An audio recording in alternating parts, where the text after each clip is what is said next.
Quand j'ai commencé à rédiger ce testament, c'est comme si quelqu'un d'autre parlait en moi. De nos jours, tout le monde est en danger. Les Libanais, comme ceux qui se sont installés et vivent au Liban. Je suis l'un d'entre eux, et je peux me faire enlever et disparaître sur le chemin du retour qui mène à Naba, mon village natal. Je voudrais que ces paroles que j'adresse à ma famille, aux habitants de mon village et de mon pays, survivent quand ce pressentiment deviendra réalité, lorsque je ne serai plus. Je peux voir ton visage, Gassib. Tu souris, rayonnant et heureux. À l'âge tendre de 11 ans, tu dois quitter ta famille bien-aimée et Naba, ton village tranquille des montagnes libanaises. Tu vas à Beyrouth, où pour aider les tiens, tu es employé comme apprenti menuisier. La solitude et la souffrance s'emparent de toi. N'était-ce pas à l'époque où tu disais toujours « Nous autres chrétiens devrions savoir comment transformer la souffrance en joie, car c'est seulement alors que nous mériterons d'être appelés ceux qui sont élus par notre Maître Céleste. » N'était-ce pas dans ces paroles que résidait le secret de ton éternelle joie de vivre ? Nous le connaissions depuis longtemps. C'était un élu de Dieu. Il avait toujours un sens de l'humour si merveilleux. Son visage rayonnait, il était rempli d'amour. Il nous donnait toujours, à nous autres enfants, de l'amour paternel et maternel à la fois. C'est ainsi que nous le connaissions et qu'il reste dans notre mémoire. Il remplissait notre maison de joie. Dès qu'il ouvrait la porte de sa voiture, nous accourions vers lui et nous l'entourions, car à l'époque, nous étions des enfants. À chacune de ses venues, il apportait beaucoup de joie, une joie qui remplissait nos maisons et tout le village. Sincèrement, je dois dire que cette joie s'est éteinte avec sa mort. Mais je suis convaincu que notre oncle nous entend maintenant, là-haut, dans le ciel, et qu'il est heureux de pouvoir nous voir ici. À l'époque, il nous aimait autant que nous l'aimions aujourd'hui, et nous croyons que nous allons le rencontrer un jour au ciel. Quand j'étais enfant, mes parents m'ont parlé de toi et de ton amour pour moi. Ma mère m'a appris à prier. Ma journée est à toi, ô Seigneur, qui procure à chacun de nous ce dont il a besoin. Chaque matin, je récitais cette prière et le soir celle-ci. Seigneur, je remets mon esprit entre tes mains. Je le faisais avec la simplicité d'un enfant et j'entendais mes parents me dire « Notre Seigneur dans le ciel ». Mon esprit a immédiatement capté ces paroles, même si mon intellect ne savait pas pénétrer leur signification. Je voyais comment mes parents se tournaient vers toi quand ils étaient en danger ou quand ils avaient besoin de quelque chose, quand ils étaient reconnaissants ou pleins de joie. Ils comptaient toujours sur toi, dans la souffrance comme dans la joie, et ils croyaient de toute leur croyance que tu serais le seul et unique sauveur. J'entendais et je voyais tout ceci dans notre ancien foyer, qui était si pauvre que je ne pouvais être envié de personne. En effet, il aurait réellement été impossible de trouver une maison plus pauvre que la nôtre, peut-être à l'exception de l'étable dans laquelle tu es né.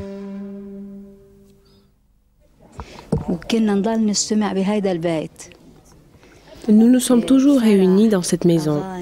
La joie, l'amour, le chant, il y avait tout cela ici. Gassib était fier de sa pauvreté. Il aimait les demeures modestes, car le Seigneur était né dans une crèche. C'est pourquoi il ne voulait pas posséder de palais et qu'il aurait été content de vivre dans une maison encore plus pauvre que celle-ci. À chaque fois qu'il rencontrait quelqu'un dans la rue, il lui disait « Viens nous voir, nous allons manger ensemble et discuter. » Nous avons quitté cette maison quand Gassib a été tué il y a 24 ans.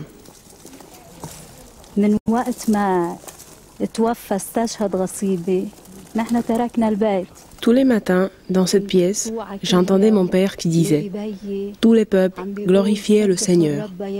J'entendais des oiseaux chanter par la fenêtre. Notre chez nous était beau et propre. Nous avons grandi dans cette maison avec des parents qui menaient une vie modeste, pleine de prières. Ils nous ont appris la façon dont nous devrions vivre et c'est ce qui a préparé Gassib à sa mort de martyr. De par mes parents, il était empli de la vraie croyance et c'est ce qui lui a donné la force de donner sa vie en sacrifice.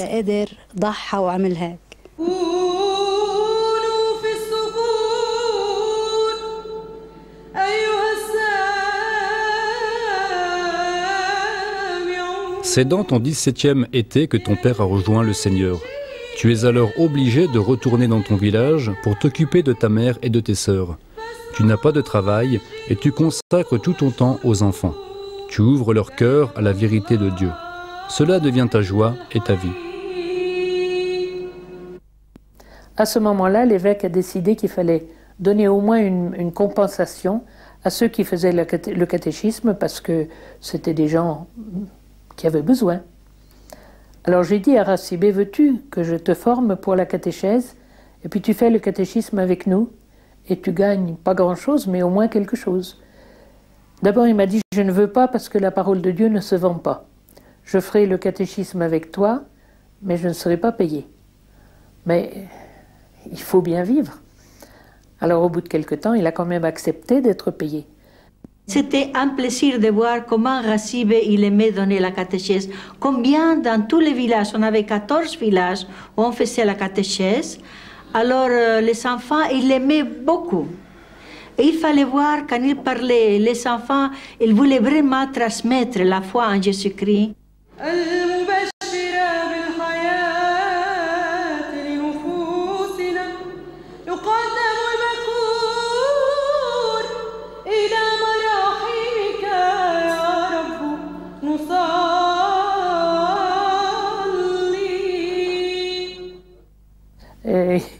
Il était très simple et en même temps très profond. Une fois, le Père Nicolas était venu dire la messe au village et nous avions donc, moi j'avais une chorale à ce moment-là, et nous avions donc préparé cette messe avec grand soin, nous avions répété tous les morceaux qu'on allait chanter. Et puis à un moment, le moment de la messe arrivait, à un moment j'ai tardé peut-être quelques secondes à donner le départ d'un chant.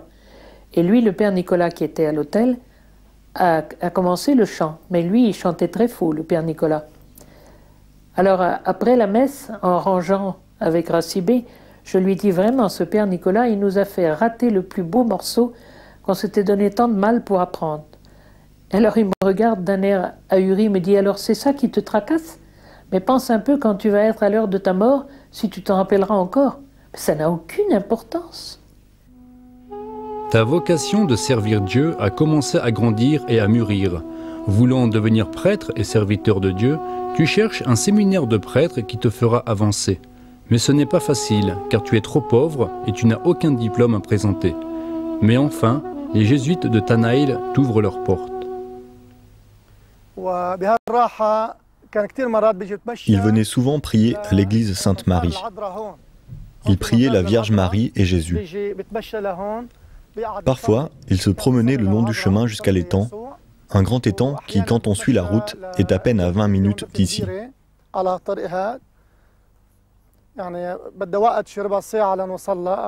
chemin, il s'adonnait à des contemplations religieuses sur les mystères de l'Évangile et à des méditations sur Jésus et sur Dieu. Je l'ai connu parce que très souvent, il venait dans notre maison de retraite à Tanaïl. C'était quelqu'un qui avait vraiment besoin de prier. Lorsqu'on parlait avec lui, on sentait qu'il avait une vocation et que lui aussi sentait que le Seigneur l'appelait à quelque chose, même si ce n'était pas très clair à quoi.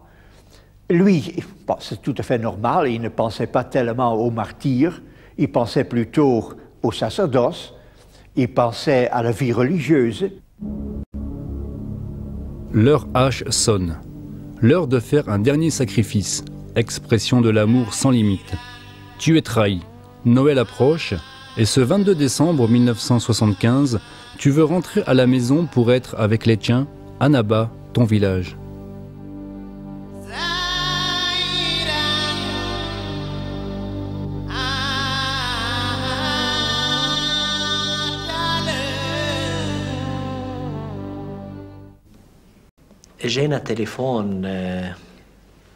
Entouré de soldats, le village tout entier vivait une période difficile. À partir du monastère, Gassib a appelé seul le magasin de notre village ayant un téléphone. J'ai été appelé et nous avons commencé à discuter. Il a demandé ce qui se passait ici. Je lui ai répondu que tout était calme en général ici, mais lui ai conseillé de ne même pas songer à venir, mais au contraire, de rester au monastère. Il a répondu « Non, non, je viendrai ». Je lui répétais de ne pas venir et de rester là-bas. Mais il insistait pour venir le lendemain.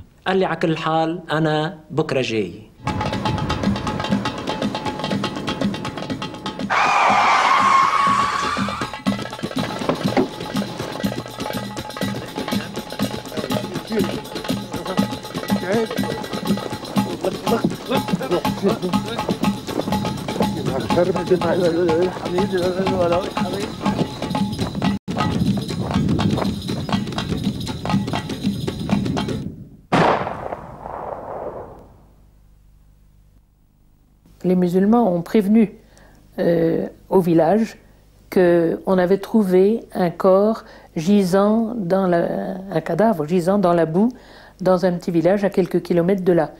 Ce qui était plausible qu'il soit dans la boue puisqu'il avait plu énormément depuis 24 heures. Alors je suis partie dans une voiture conduite par un musulman pour aller chercher ce corps parce qu'il disait, les gens qui nous avaient prévenus disaient c'est peut-être Rassibé, puisque Rassibé depuis 2 jours a disparu, on ne sait pas où il est et on le cherche. Et de fait nous avons rencontré la voiture qui venait avec le corps bien avant le village et il l'avait jeté dans le coffre, il ne l'avait pas mis dans la voiture. Il y avait ses pieds qui ballottaient d'un côté et sa tête de l'autre. Alors, quand je l'ai vu si propre, son costume tout, comme si ses souliers comme s'il venait d'être ciré, je leur ai dit, comment dites-vous qu'il avait été jeté, qu'il a été trouvé dans la boue? Et ils m'ont répondu, mais regarde sa figure.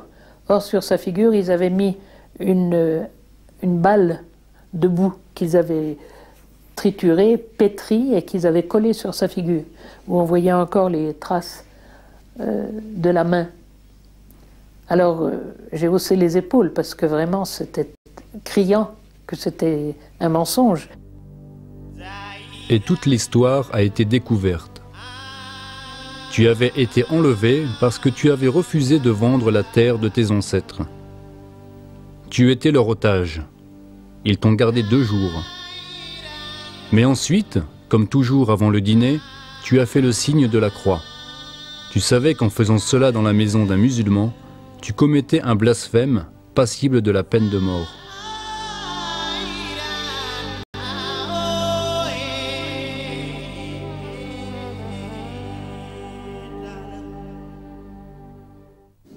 Savez-vous quelque chose sur la mort de Gassib? Non, parce qu'il n'a pas été tué ici. Ça s'est passé là-bas, à Alat. Comment puis-je vous raconter quelque chose si mes yeux ne l'ont pas vu et mes propres oreilles ne l'ont pas entendu? Il y avait une famille qui était plus fanatique que d'autres et c'est de cette famille qu'on a voulu acheter le terrain pour Rassibé et c'est eux qui étaient à la racine de toute cette histoire. Les musulmans ont la plupart des terres, les chrétiens n'ont pas beaucoup de terres là-bas. Or, il faut beaucoup de terre pour pouvoir avoir un petit bénéfice dans ces régions, parce que ce n'est pas tellement fertile. On hésitait à dire qu'il était martyr, parce qu'au fond, la grande raison de sa mort, c'était ce terrain que ce musulman voulait acquérir et que Rassibé ne voulait pas vendre. Mais après, quand on a su que c'est parce qu'il avait fait le signe de croix avant de manger qu'il avait été tué, à ce moment-là, nous avons compris que vraiment, on peut l'appeler martyr. Faites de mon enterrement une journée de dévotion, et non pas de deuil. Faites que la messe soit lue par le seul prêtre de la commune. Ne le racontez à personne. Je me sentirais bien si le menuisier me construit un cercueil en vieille planche. Et faites que la chorale chante aussi longtemps que possible. Cela me fera plaisir. Le jour de son enterrement, il faisait un temps radieux, ce qui était extraordinaire parce qu'il avait tellement plu avant. Et nous étions tous tellement persuadés qu'il avait vécu quelque chose d'extraordinaire que tout le monde chantait. Personne ne pleurait, il n'y avait pas de cercueil dans le village, il n'y avait pas de cercueil non plus à Baalbek, c'était la guerre Alors on a rapidement, le menuisier du village a rapidement ramassé des planches qu'il a prises même chez moi, à l'atelier, pour faire un cercueil, mais qu'il n'y avait pas de couvercle, parce qu'on n'avait pas de bois pour le faire. Avec la clé qu'il m'avait donnée, je suis entré dans sa chambre. Quand j'ai ouvert la porte, je ne pouvais m'empêcher de penser et d'espérer trouver quelque chose sur lui. En ouvrant un tiroir, j'ai trouvé une photographie que je garde en souvenir. Mais ce qui m'a surpris le plus, c'était l'enveloppe scellée. Il était écrit « De Gassib ». J'étais stupéfait de savoir qu'il avait rédigé un testament. Qu'est-ce qui l'avait poussé à faire cela? D'où savait-il qu'il allait mourir? En pleine conscience, je m'adresse à ma mère et à mes sœurs. Ne soyez pas tristes, ne pleurez pas, ou ne gémissez pas. Même si elle peut paraître longue, cette séparation ne durera pas longtemps. Nous allons nous rencontrer au ciel, là où il y a de la joie. La tristesse n'existe qu'au moment du départ. Mais ne désespérez pas, car la grâce de Dieu est éternelle et nous réunira tous.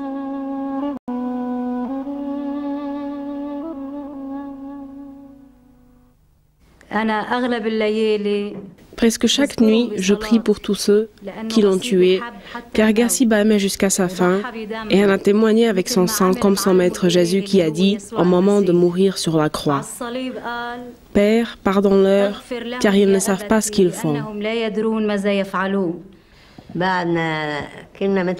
Ils sont comme nos frères. Nous vivons avec eux, ils sont nos voisins.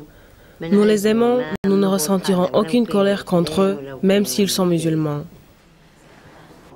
Quand j'ai su sa mort, j'étais au Liban à ce moment-là. Et alors je suis allé voir la mer. Et ce qui m'a le plus marqué dans l'attitude de la mère, c'était le pardon. Le pardon, c'est une expression d'amour la plus forte qui soit.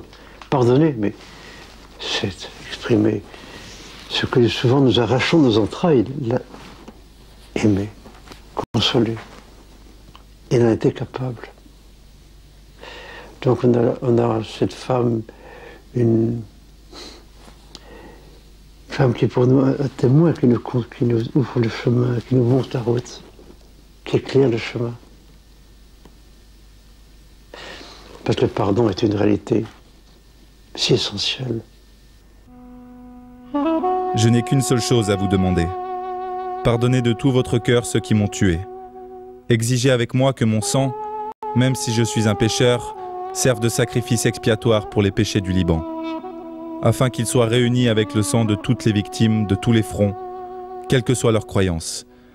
Qu'il soit offert comme prix pour les vertus disparues de ce pays, de ce monde, les vertus de la paix, de l'amour et de l'harmonie.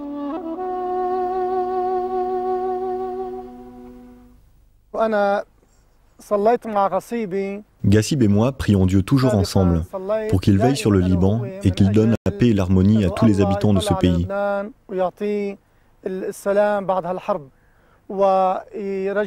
Aujourd'hui, nous remercions Dieu, car nos prières ont été entendues.